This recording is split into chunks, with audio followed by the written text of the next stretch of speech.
Good afternoon, everyone. We're going to get started while folks are filing in.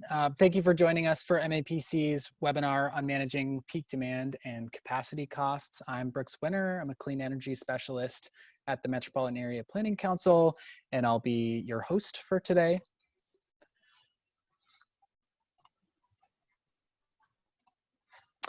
So a quick run through of the agenda. We're going to start with some housekeeping and introductions, and then run through some peak demand background of basic concepts, and then have presentations from Eversource and National Grid on the Mass Save program offerings for peak demand and active demand management, and then hear from the City of Melrose on their experience participating in peak demand management efforts.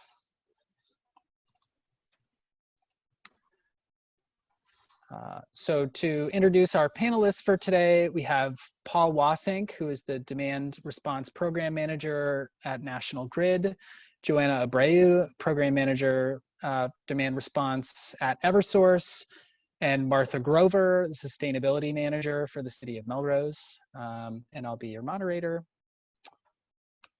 Just some quick housekeeping items. This meeting is being recorded, and the recording will be available on our YouTube channel if you'd like to share it with your colleagues and friends. If you do not want to be recorded, just don't add anything into the chat, and that won't be part of the record for this webinar.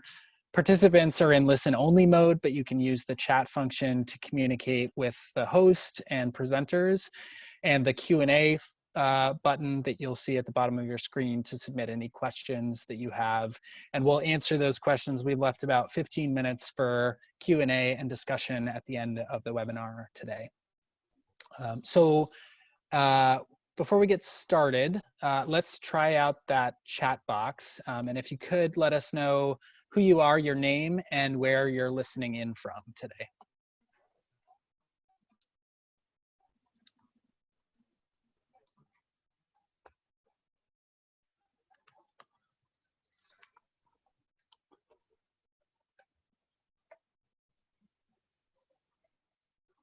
Great, we got somebody from South Yarmouth, Massachusetts. Excellent. Melrose, Natick,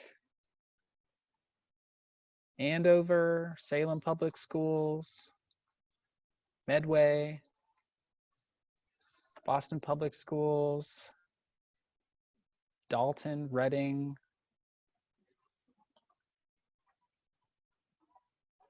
Town of Andover. Joanne from Green Communities, thanks for joining us, Joanne. Hanson, Cambridge, all over the place. Great. Well, thank you all so much for joining. We hope to make this an interactive webinar, and I know a lot of you folks have been participating in MAPC's peak demand programming for a while, so we hope this will feel like a meeting of sort of a cohort. We'll have plenty of time for discussion at the end of this, and we hope to have a lively and interactive discussion today. So thank you all for being here and for letting us know who you are and where you're listening in from. We're also going to start with a quick poll today, and I'm going to pull that up. So we have a few questions just to hear how your municipality or your workplace is managing its demand. So you'll see those 3 questions. We'll give you a little bit of time to fill out the answers to those. So please go ahead and enter your responses now. First question is, did you reduce demand last summer, either to lower capacity charges or to participate in a demand response program? Second question is, if you reduced your demand during summer 29 peak events, by how much did you reduce it? And then third, in which types of buildings did you reduce demand last summer?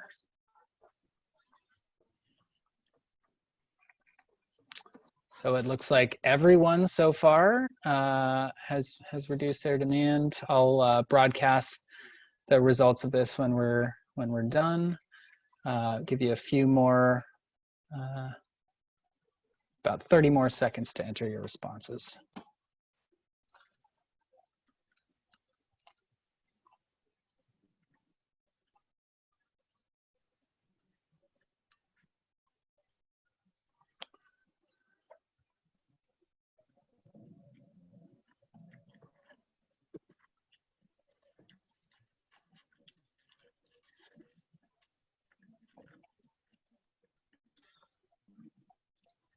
Okay, so I'm gonna go ahead and end the polling and share the results. So you should see all of those. So it looks like about 70% of us did reduce demand last year, and others are intending to this year. That's great. Most were in the under 25 kilowatt range, although it looks like we have a few folks who are doing some serious, pretty serious demand reduction of megawatt or more. So that's exciting to see. And unsurprisingly, schools and wastewater treatment facilities seem like the big, the most common types of facilities there. So thank you to everyone for participating, and we will start the program.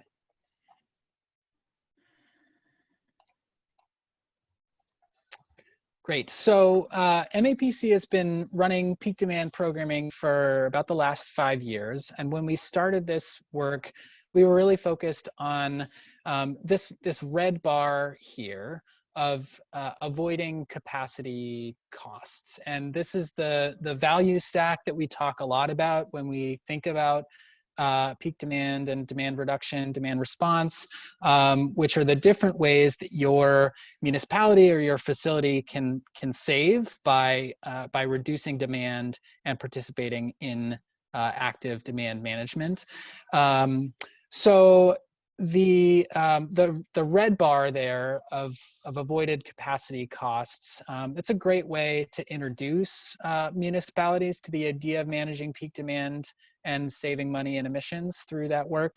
But in the last few years, the utilities, National Grid and Eversource in our region have launched programs that will also pay you for reducing demand. And those are the blue bars here for summer and winter.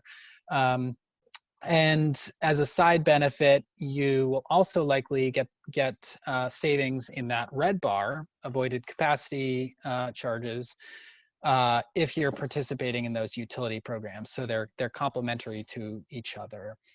And by participating in those programs, you can connect with providers that will also help you participate in a region-wide program through ISO New England, the regional grid operator, the forward capacity market for demand, and just and that can be a really good opportunity to save even more. So we can see all of those benefits sort of stack up on each other. They can be as much as $200 per kilowatt of demand reduction. And in today's webinar, we're going to focus primarily on those red and blue sections, the avoided capacity costs and the utility programs. As we mentioned, if you're participating in the utility programs, you can also participate in the ISO New England program. And one other thing I would say is that if you're a municipality that's new to demand management, the MAPC demand notification program is a great place to start. And if you're a municipality that's participated in our peak demand notifications, we would highly recommend that you look at enrolling in your utilities program as a next step, and potentially even in the ISO New England program.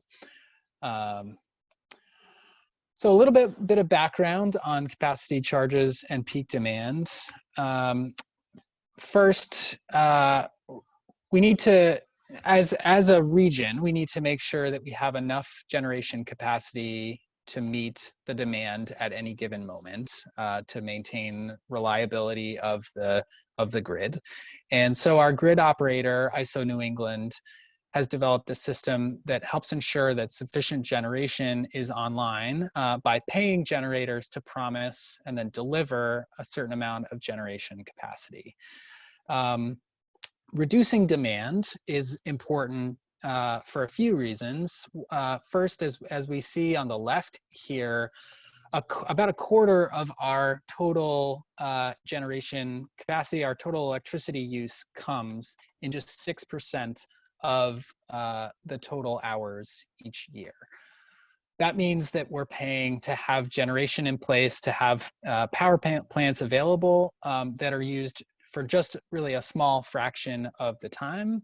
And that time is often the hottest days of the summer when AC use really spikes.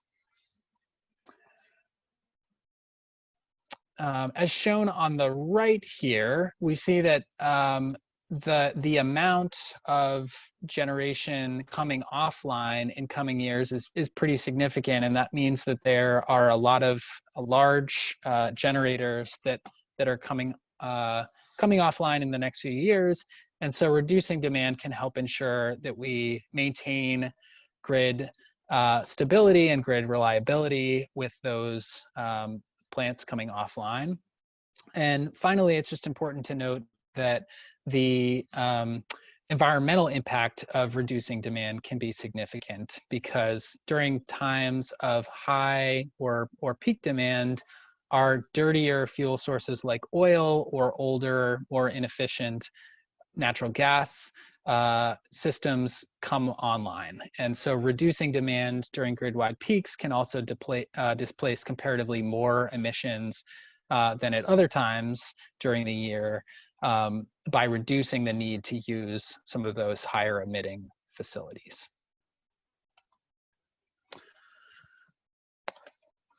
So we can see in this graph that the orange line, our annual energy use, has been pretty steadily decreasing over the last decade or so.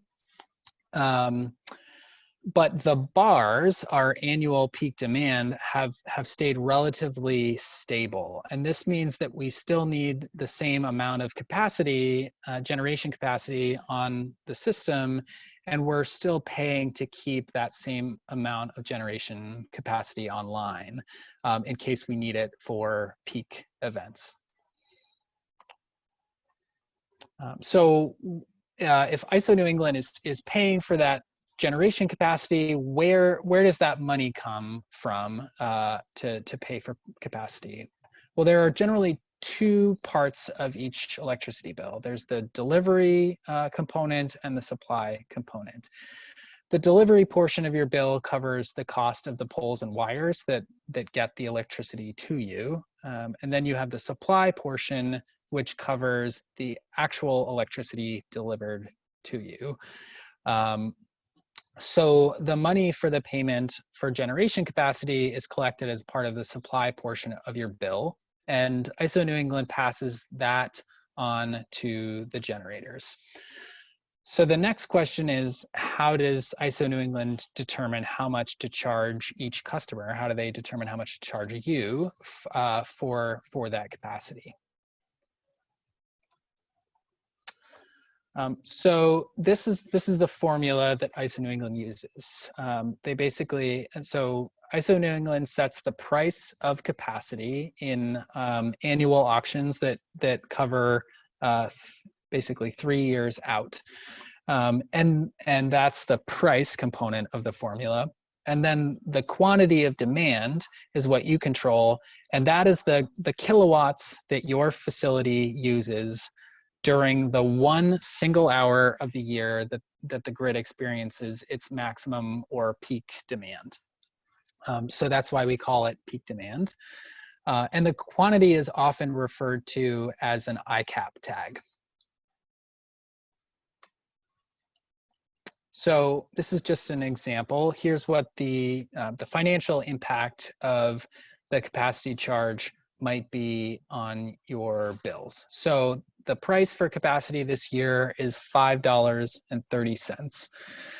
And it's plausible that between your largest accounts, some of you have about 1,000 kilowatts of demand. We heard that some folks were reducing by at least that much in our poll. So that equates to roughly $63,000 per year in capacity charges. And if you can reduce that quantity, that ICAP tag on the right here, then your capacity charges go down, and you can pocket the savings from that. And a quick word about seeing these savings. It really depends on your current electricity supply contract and how that is structured. So if you have a pure fixed rate contract, the supplier has estimated how much capacity they think you'll use, and then they've built that into your supply rate for that contract. But you might also have a pass-through contract, which passes through the cost of capacity. And in that case, there's a fixed rate plus an adder for capacity. And if you have a pass-through contract, then you'll see the savings from your demand reduction and the reduced capacity charges directly on your bill. And if you have a fixed rate option, you won't see immediate savings, but you can use that to be in a better position to get a better rate the next time you negotiate your contract for supply.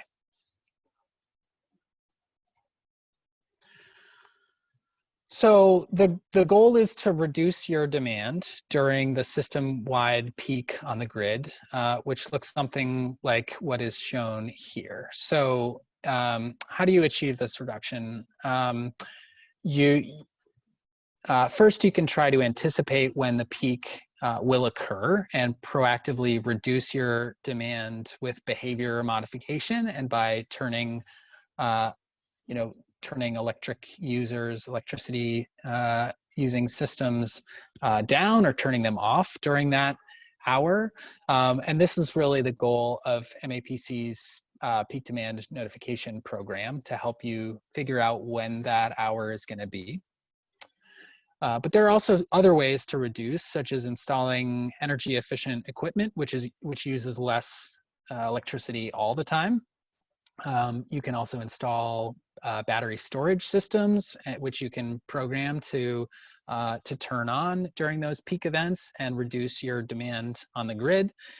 Or you can install advanced controls that help you turn systems down or turn them off during peak events. So we'll hear more about some of those other options from Eversource and National Grid later on. So you only have control over the ICAP tag in buildings with time of use meters that are charged for capacity, and these tend to be the larger buildings in a municipality or business accounts. So those include the high school, middle school, library, town or city hall, police station, fire station, wastewater treatment, any large buildings that are using a lot of power at any given time. And you can look for bills that have these rate classes or account types on them.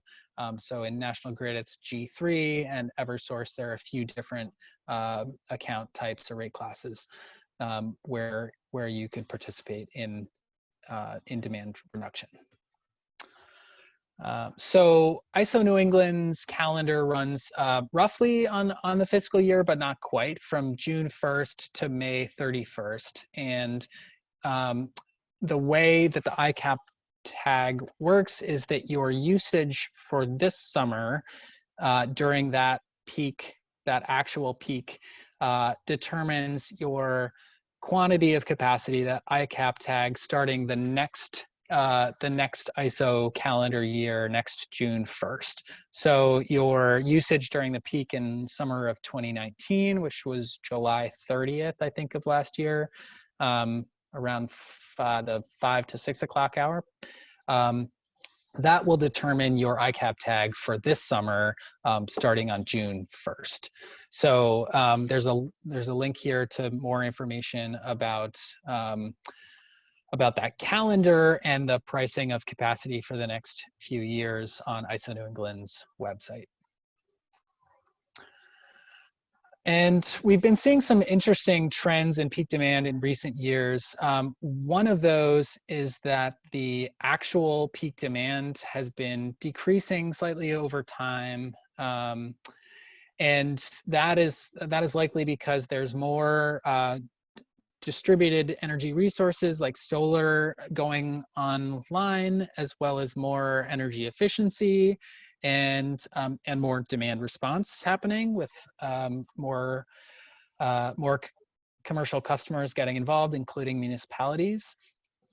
The second trend that we're seeing is that the time of the actual peak hour seems to be shifting later in the day. And so this graph on the bottom here is showing that for a long time, the peak hour was around 2 o'clock in the afternoon.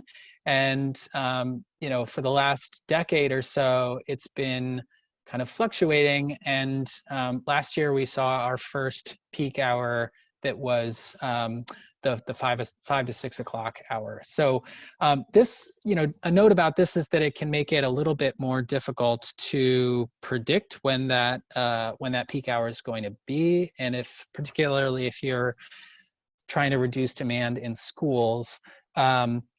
It might make it a little bit more difficult to see savings from shedding load in school buildings, just because your baseline might already be an occupied time. If you usually shut your school down at 5 o'clock, your baseline will be lower than it would have been during occupied time at 2 or 3 p.m. So just something to consider for participation and future years.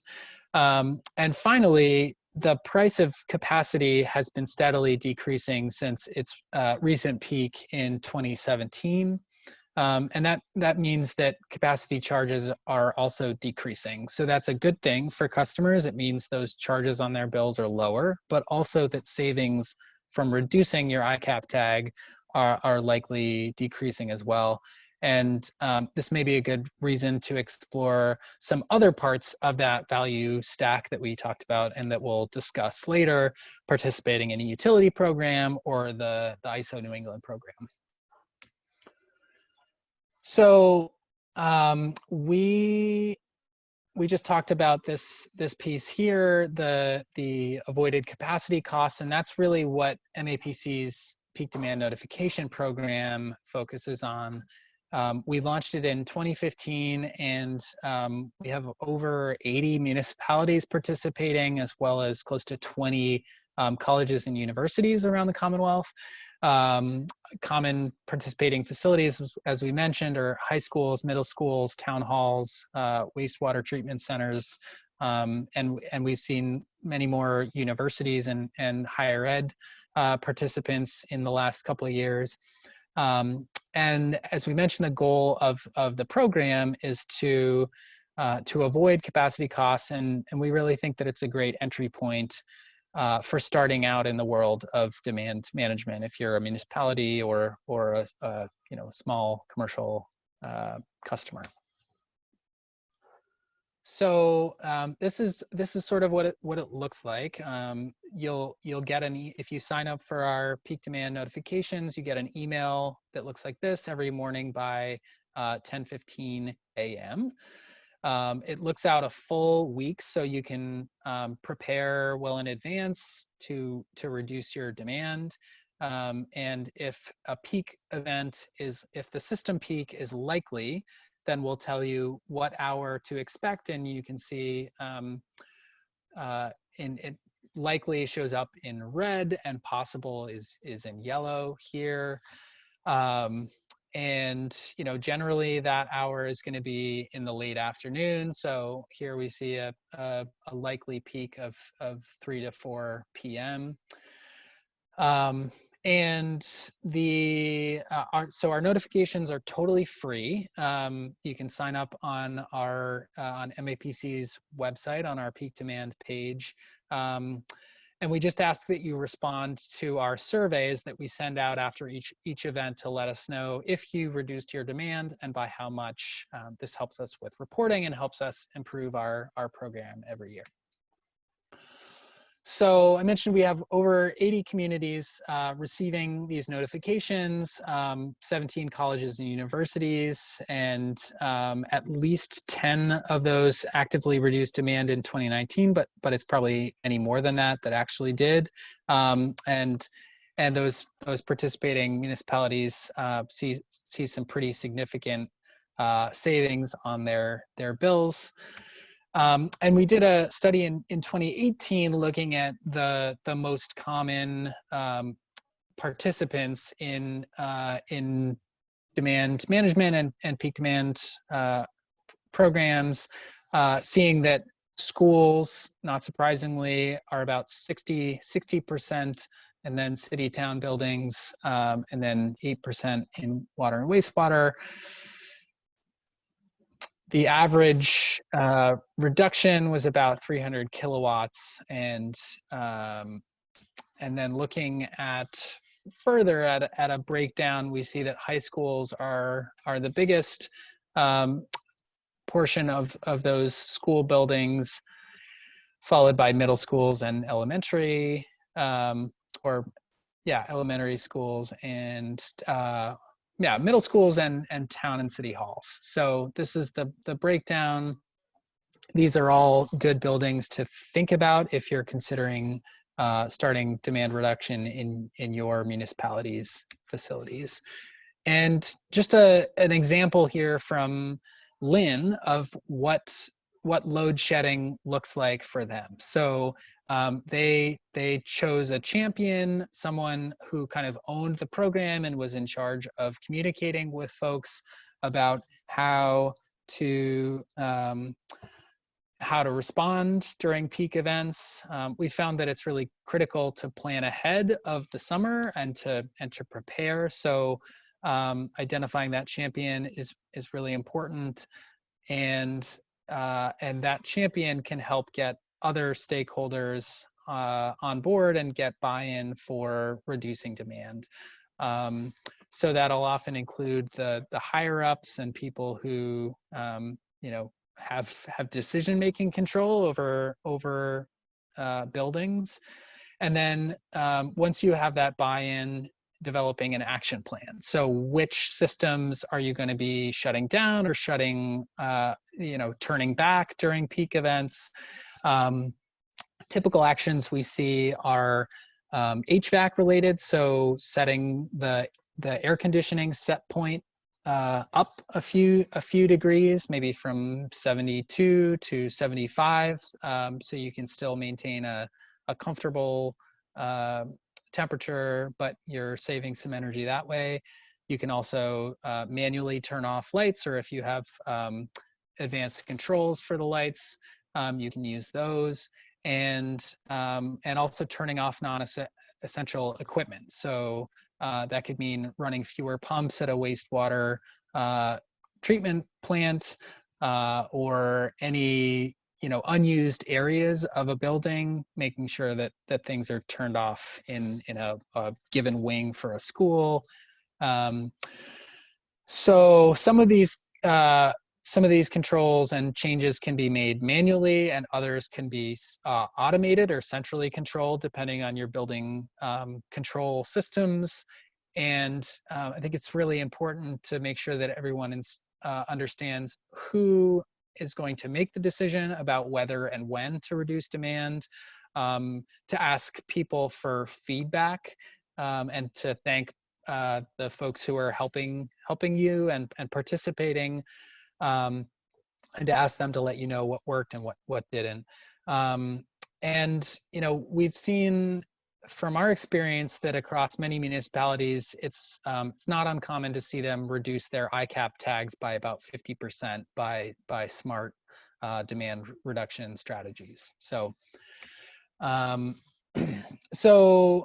just a couple other tools that you can use in addition to MAPC's peak demand notifications. One is this real-time tracking tool from the ISO New England website. You can just go to ISO New England, iso-ne.com, and look at their system load graph, and get the estimate and the actual there. They also have a pretty handy mobile app, ISO to go, if you want to carry that around in your pocket. And so those are a couple other good tools that you can use to track demand and to know when to when to activate your demand response plan. So I'm now going to turn it over to Paul Wassink from National Grid and Joanna Abreu from Eversource to talk about the sort of the middle of this value stack here, the utility programs that are now offered across the state.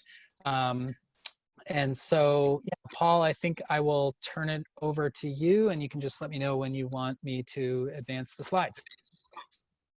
That sounds great. Sounds great. Thanks, Brooks. Okay. First slide, please.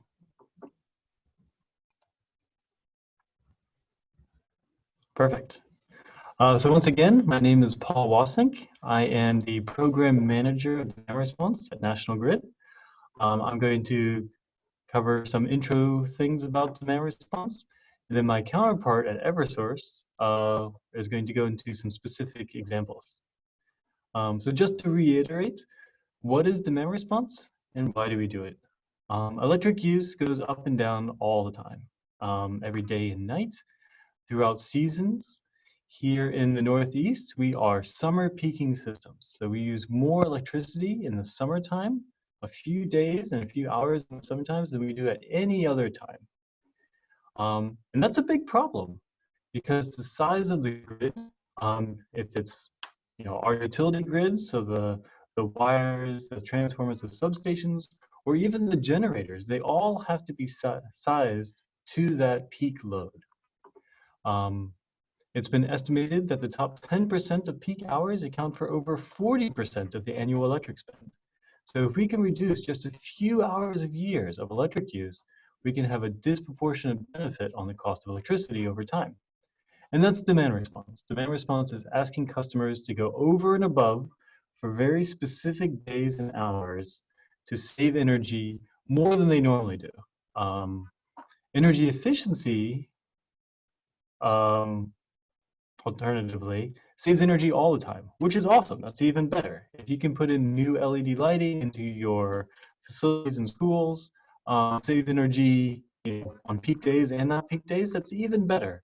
But demand response is doing something even more, something you can't do every day, but going over and above on very specific times and days. Okay, next slide.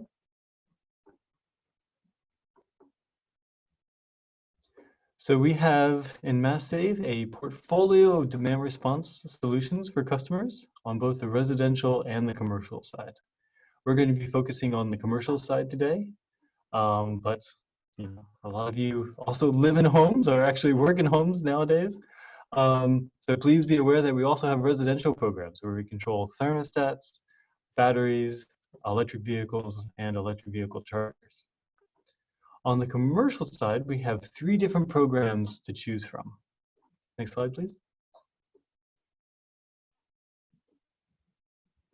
Okay, our flagship program, by far the most popular, where most customers are, is called Targeted Dispatch. In that program, we send out anywhere from 1 to 6, maximum of 8 events per summer. Those events come out a day ahead of time, so you can make your plans for the next day. The events always last 3 hours. They can start at different times. Sometimes they start at 2 and end at 5. Sometimes it's 3 to 6. Wait, nope, did the math right there wrong. It can start at 2 o'clock, 3 o'clock, or 4 o'clock and last 3 hours. It's a pay-per-performance program. So you get $35 for every kilowatt on average you perform per summer, and we're going to go over exactly how that math works in a second. Another program we have, a new program as of last year, is called Daily Dispatch, where we call a lot more events. So instead of 3 to 6, think more 30 to 60 events per summer, and 5 more events in the winter. Those events can last either 2 or 3 hours. Now, since we're calling a lot more often, the incentive accordingly is also higher. It's $200 per kilowatt. Now, some people call this the battery program. However, our programs are technology agnostic. So anything that can reduce energy or discharge energy while still meeting all federal and state requirements is eligible to participate in this program. Oh, by the way, the Q&A session is going. So if you guys have any questions about my presentation or anything else as we go, please feel free to ask, and I'll try to cover them as we go. And the third option is winter dispatch. So that calls in the winter time, about 5 events per winter. This winter we only had 2 events. Those events also last 3 hours, and it pays $25 per kilowatt. These can be combined. So we kind of have 2 summer programs here, targeted dispatch. You can sign up for targeted dispatch in the summertime and winter dispatch in the wintertime. And then daily dispatch includes both summer and winter. Okay, next slide.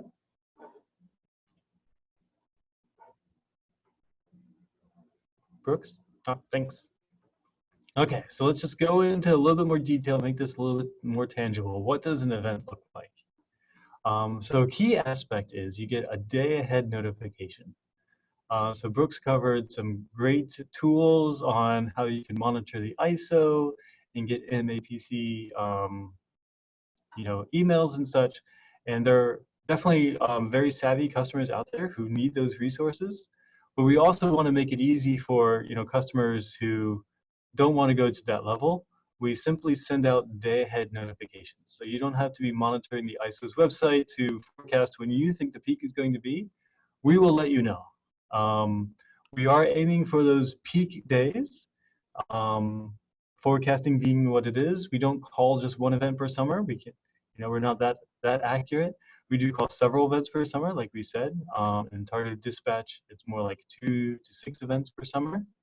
But we pay you for every event. So your performance on every event goes to calculating your incentive. So you're never, curtailing for free. Events are called in the targeted dispatch program in the months of June, July, August, and September. As you guys know, July and August are the warmer months, so those are more common. They call on weekdays. However, this year we do have an update. We've added a weekend bonus.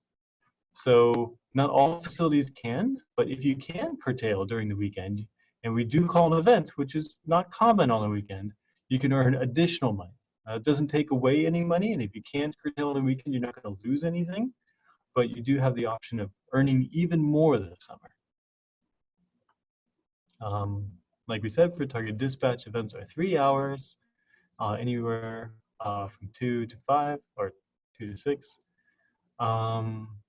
Okay, let's go over this graphic. So by looking at your typical electric use for the last about 15 days, we can draw this blue line here, this baseline. And that says on an average day, this is what you use. So we already know that before an event starts. That blue line is already drawn. Then when demand response day comes, this red line starts forming. As the day goes on, we monitor your actual electric use. Events have a start and end, so this one actually started at 2 and ended at 5.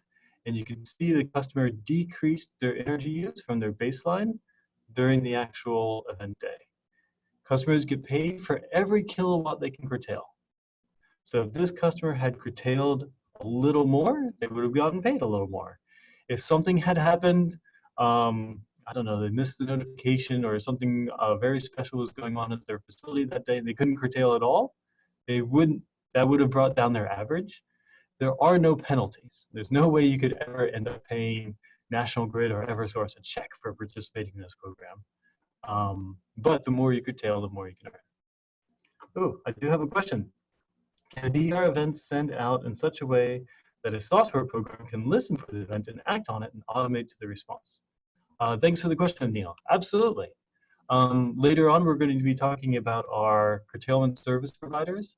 They have a lot of abilities to send machine-to-machine communications to either building management systems or even process systems to automate demand response.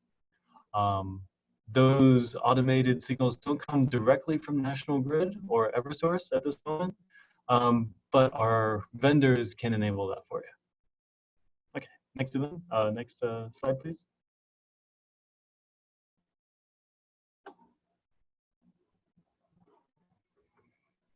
Okay, So what does this look like for a typical customer? So this is everybody who participated last year in the National Grid program. I apologize, I didn't get the Eversource numbers in here, but they're similar. And you can see really far on the left, the most common and the largest types of customers who participate are manufacturing. However, and it's a little hard to see with the color.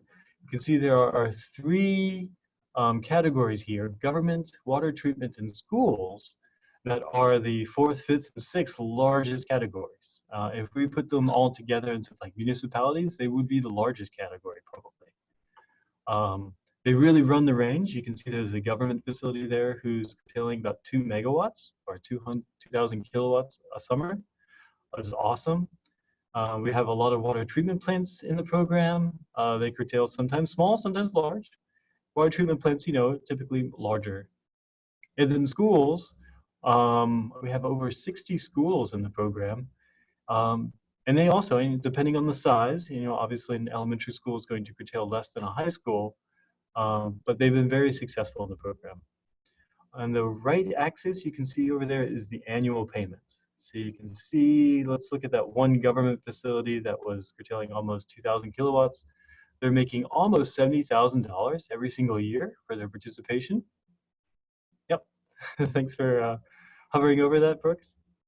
In schools, if we go down a little bit, you can see the largest school was about 500 kilowatts, so they're making looks like $15,000 a year, down to, you know, more like $5,000 a year.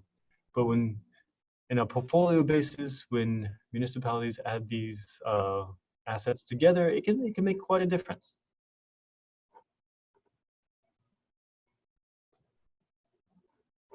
Okay, next slide, please. So these are some of the municipalities that participated in the National Grid program last year. Again, apologies for not getting the Eversource towns in here in time. The average performance for municipal participants was 250 kilowatts, which doesn't mean a lot to many people, but it's about $5,000 a year. So obviously a water treatment plant would be a lot larger than that. An elementary school would be smaller, but you know, per facility, it's not nothing. It's and remember, this is just the Mass Save program. In addition to this, as Brooks was saying, if your supply contract is structured in such a way, you could get ICAP benefits, and you could enroll with a curtailment service provider to get additional revenues in the wholesale market. So this is just one element of that value stack. Why don't, I've got a good question here. Why don't more water treatment plants participate? Great question. A lot more are participating now than before. It took a long time for us to get our first water treatment plant. And once we did, and they performed for a summer and they talked to their friends. We got 8 more the next summer, and I'm hoping next year we'll get 80 more. I think, you know, water treatment, like the utilities, are very risk adverse, and they don't want to be the first mover, but they are very excited to be fast followers. I hope that helps, Anil. How is demand response implemented? Well, like we said before, it is a technology agnostic program. So we're just measuring your performance at the meter that's attached to your facility. So you can decrease your electric use any way you want, but these are the more typical ways we see it. So for the targeted dispatch program, which only calls, you know, a handful of times a summer, it's usually manual. So most customers don't end up investing in high-tech automation for something that happens only a handful of times a year, which is fine. It's all performance-based. We see a lot of customers who just do a setback temperature on their air conditioning systems, and they'll increase the setting by about 3 degrees, which, you know, we have 3-hour events, so about 1 degree drift a summer, an hour will keep that air conditioner from coming on. We also see things like VFD speed limiting, doing an early setback. A lot of municipal customers already have an evening setback, and they'll just tell their building management system to start that earlier that day. We don't see a whole lot of lighting.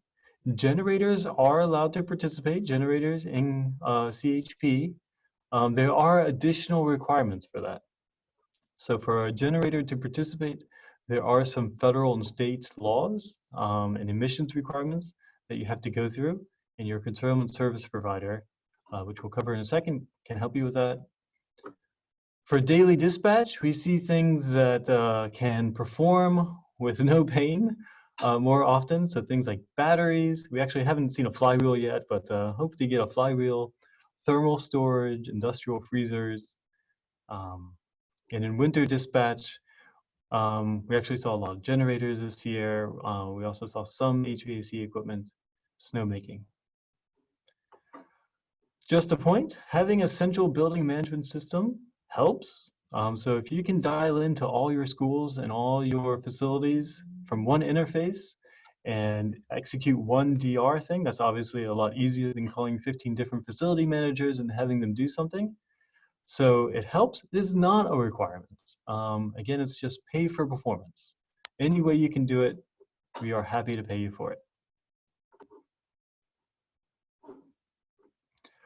So Brooks already covered this. This is just the value stack. But just to reiterate, what I was just talking about are these two little light blue things kind of in the middle of the graph. There are other value streams, such as ICAP reduction and participating in the forward capacity market.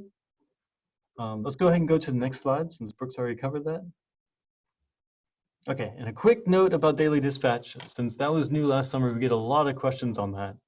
That's the option that calls a lot more and pays a lot more.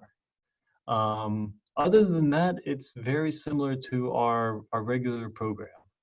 Customers are still notified a day ahead of time.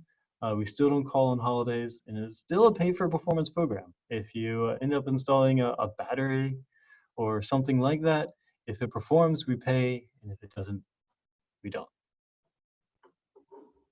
Okay, next slide. So one thing to keep in mind is the deadline to participate for this summer is coming up really fast on May 31st. So please get your applications in by May 31st, participate for this summer. If you've participated in the past, please, get with your curtailment service provider if you have one and rehatch your curtailment plan and get ready for the summer. Next slide, please.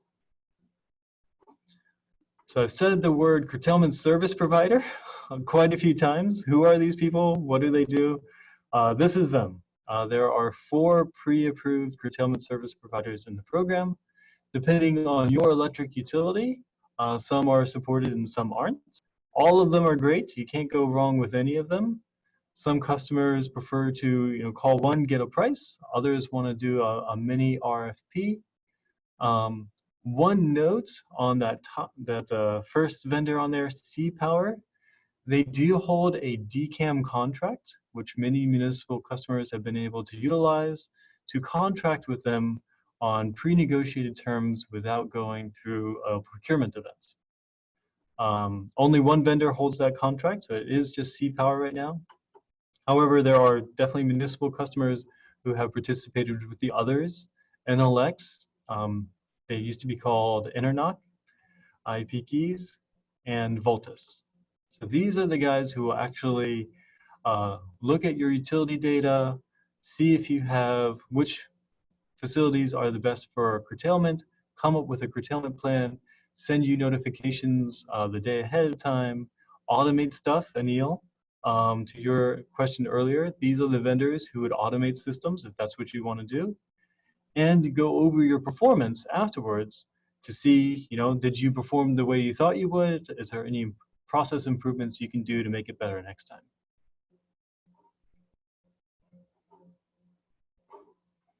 Okay, now on to Joanna, but Anil, did that answer your question? Are you good? Let's not hold off too long, but Anil, if you have any further questions, the last slide does have my contact information. Oh, okay, he looks like he's happy. Our contact information on the last slide. So please, Joanna. Thank you, Paul. So to give you a sense, can you please advance the slide? Thank you. So to give you a sense of what the dispatch was like last year, this slide shows the events called by Eversource. In orange, you can see the C&I events. So we called 3 programmatic events last year and an extraordinary event on a weekend. So the 3 programmatic, okay, thank you. The 3 programmatic events happened on the 19th of July, on the 30th of July, which was the ICAP day. National Grid called 1 event only to match this day, the ICAP day. And we also called another event in August to match a monthly peak. And going back, the reason why we called these events in July was because there was, you can see the temperature, the temperature shape over it's like this red line. And it seemed that we could have an ICAP day on a weekend, which was like the first in a long time.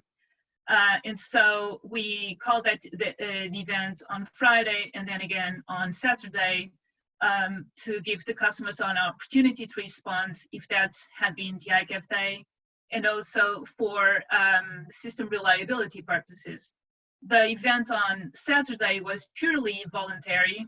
So the customers, that event didn't count for the performance of the customers, and we paid another for that event to compensate customers for their participation on the Saturday. Of course, not all customers were able to participate, but we call these events to maximize the benefits for the customer and for the system. Thank you. And how did customers participate last year? So I'm going to give you some examples. Next slide, please. So for example, again, thank you. For municipal buildings, city courts, and schools, we had a couple of several participants last year. And we surveyed the participants to ask them about how did they participate in the demand response events. So we had people responding that they had managed their thermostats, their temperature settings in these buildings. They also reduced the fan velocity, like they managed the HVAC system.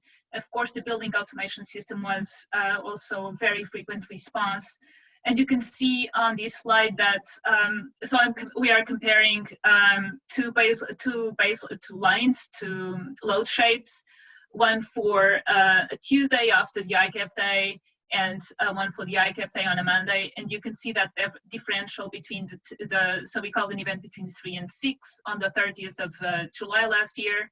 And that differential was, so it shows, it demonstrates how much the customer could have avoided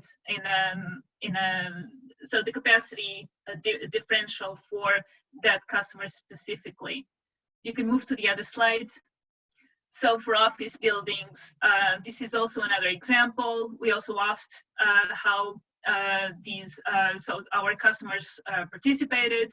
We had, again, responses around tuning HVAC systems, raised set points, and chiller curtailment, dimming lights. And again, you can see the impact on the load. So if the customer had responded that day, he would immediately benefit from that differential that would define the ICAP tag for the next billing period, as Brooks explained in the beginning of this session. Next slide. So we have another example for colleges. We have several colleges participating in our program. This college specifically was able to shed loads And this is what I'm showing on this graph. So you can see that they basically decreased or increased dramatically the temperature settings of their BMS system in dorms, and so they were able to reduce significantly the load during the event. In addition to that, they also had they were participating in our daily dispatch and in our targeted dispatch program with storage, and they were also able to take advantage of that participation in the ICAP day. Next slide. So this is our contact info, as Paul was mentioning earlier. So we have our contacts. We have Unitil and Cape Light contacts in our service territory. So you could address, these are the program managers for these programs in each utility. I think that's the end of my presentation. Great, thank you so much, Joanna and Paul. And I'm going to turn it over now to Martha Grover from the City of Melrose, their sustainability manager.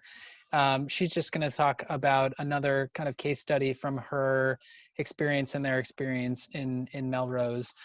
So take it away, Martha, and thanks for joining us. Thanks, Brooks and Paul and Joanna. This is a snapshot of the cap tag day from last summer. So I'll just I'll start from the beginning about what we've been doing over the last few years. We've been managing our peak demand for just our high school and middle school for a few years, originally prompted to do it in 2015 when we saw that big spike in capacity costs going up in 2017. So we knew we needed to get set up to take action over the summer of 2015 and 16 to avoid those capacity costs. So I can't remember how much we saved that first year. It's somewhere maybe $60,000 that we avoided by shaving our cap tag and reducing it that first year. And now, since then, we've been participating in a number of programs, including MAPC's Peak Demand Notification System, National Grid's Connected Solutions, the Targeted Dispatch Program. We also participate through CPower as our provider in the ISO New England Demand Response Program. And then stacking the benefits even more, our supplier Constellation offers a peak response program that is another fourth program that we participate in. And I think I was just looking through the numbers. I think we're on average we drop our demand anywhere from 200 to 300 kW between our high school and middle school. There are 3 meters between the two. So in the pre-season, which is now, we've already started having calls with all the providers. We confirm registration and who's receiving notices on our end by text, call, and email, and we make sure that the provider has all of the right information. We're a pretty small operation here in Melrose. It's just 3 of us who get the notifications, me, our facility manager, and we have a building system supervisor. So then a few times over the summer, and it can vary depending on the weather and the temperatures and the grid, we get notices, and some days it can feel like your phone's blowing up because we're getting notices from all the different providers. But we get notices of events, and the building system supervisor simply puts the high school, middle school in unoccupied mode, just shuts everything down. And then if possible or if necessary, the facility manager will deploy people or ask the custodians to shut down lights, especially in the auditorium and in the gym where the wattages are pretty high. Fortunately, we have a centralized energy management system. So all all of it except for the lights can be managed from our facility manager's phone. And we've had instances where she's on vacation in Nantucket and is managing the buildings and shutting them down for these types of events. In the last few years, like they've pointed out, the events usually start at 2 or 3 o'clock and last about 2 to 3 hours. So during the summer for our schools, just shutting them down at 2 or 3 o'clock doesn't really impact many people. We have, you know, light admin staff. The biggest impact, I think, is to rentals who are using the theater, you know, dance recital companies, or all the camps that use our gyms and other spaces. So, but we find that we don't get many complaints or a lot of negative feedback, because by the end of the day, the buildings generally stay cool enough until they're done. And as you can see, on this particular day, we just shut it down at 3 o'clock, and the building just stayed off for the rest of the day. And this is one of the benefits, this type of data, is that as part of the ISO New England program, we were required to install these 5-minute interval meters, so we can watch the load in real time on this site with C-Power, which is kind of fun. You can just sit and watch it happening. So the other fun thing is tracking that ISO New England app all day to see how the projections, whether actual is, you know, mapping out with projections. So that also helps us to decide what to do. So that's all I have. It pretty much runs itself. There are a few inconvenient days just because of all the notifications that we get, but the avoided costs and then the revenue that we gain from the different providers all makes it worth it, I think. Great. Thank you, Martha. I think it's really helpful to see a real life example of a municipality that's been doing some really great work and participating in various different programs to save a lot of money over the years. So thank you so much for that. And at this point, we have about 10 minutes. It's a little after 1 o'clock. We're scheduled to go until 1:15. So if folks are still on the line and have other questions for any of our panelists, please submit those now using the Q&A section. And I guess while we're waiting for those to come in, one thing that I imagine is sort of top of mind for folks this year is the fact that school buildings have been closed for a while, and other municipal facilities, and are likely to continue to be closed, at least in some instances, throughout the peak season and the summer. So I imagine that many folks are wondering, you know, what the coronavirus and the new way of operating means for their demand management strategies. So Paul, Joanna, Martha, any thoughts on how municipalities can be kind of thinking about that going into the summer season? So this is Paul. Maybe I'll start. I think one thing to highlight is there are no penalties in the program. So if you sign up using, you know, previous experiences or previous knowledge from your vendor, and I mean, it's a really weird year and things don't turn out the way you expected, you're never going to pay us anything. It's a reward-only program. That being said, if a facility is completely shut down, it is hard to curtail even more. However, what we do see from a lot of municipal facilities, especially schools that aren't used for summer school programs, is they're still running. Those HVAC systems are still going if they have them, because they don't want to get mold, right? So if your facility manager isn't even on site, they might be able to log into a BMS system and curtail for you and make you a lot of money without a lot of pain. Yeah, that's a good point. I mean, just because there are, no occupants in the buildings doesn't mean that they're completely shuttered and not operating. And so there are, yeah, I think there are still some opportunities to reduce demand even so. That's a great point. Thanks, Paul. Any other thoughts on that front? I was just going to say that, of course, the baseline, it's basically the same. So, of course, the baseline will be lower, but there's certainly benefit to reduce the loads when we call an event, and especially if that event has a high probability to be an ICAP event, because, of course, the school can certainly take advantage of that reduction, even if it's artificial. And even if the baseline is lower than usual.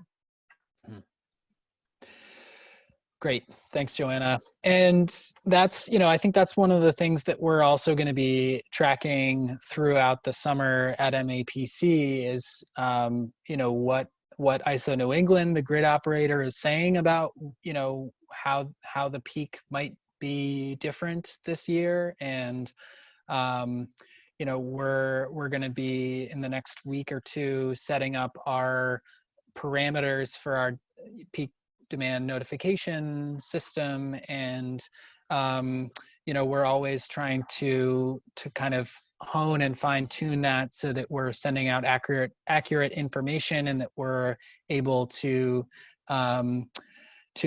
notify our participants when the day is going to happen. But I also think that that's a strong case that Paul and Joanna and Martha all made for participating in those utility programs, is that you also get a nudge from the utilities or from your provider when it's likely to happen, and that can be a really useful tool as well. So I don't see any other questions coming in. Is there anything else, Martha, Joanna, Paul, that you all? Oh, I guess one other thing that I wanted to mention, sort of a preview of coming attractions, is this Clean Peak Standard program that is still is almost launched, but not quite. We mentioned that on our pre-season webinar last year when it was still in development. But the state of Massachusetts has developed a first-in-the-nation program to incentivize clean energy, demand response, and energy storage during peak events, to try to make that peak as clean as possible and to reduce emissions from generation during peak events. And so that's going to add a whole nother layer to the value stack potentially, and also provide an additional incentive for municipalities and other commercial facilities to reduce their demand during peak events. So if you're interested in that, you can check out the Department of Energy Resources website. They just filed it with the legislature, the sort of final regulations, and we're expecting that program will launch later this summer, this summer, this year. So stay tuned for more on that, but that'll be an additional incentive potentially in coming years. So we have one more poll before we let you all go. I'm gonna publish that now. So we're just asking, which of the following demand management programs does your municipality participate in? Select all that apply. If you do all of them, that's great. If you're not sure, if you don't participate in any, you can pick not sure. Any closing thoughts, Joanna, Paul, Martha, while we're waiting for folks to fill out the poll?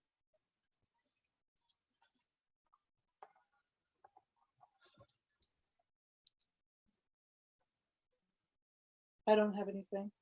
Great. You've said it all.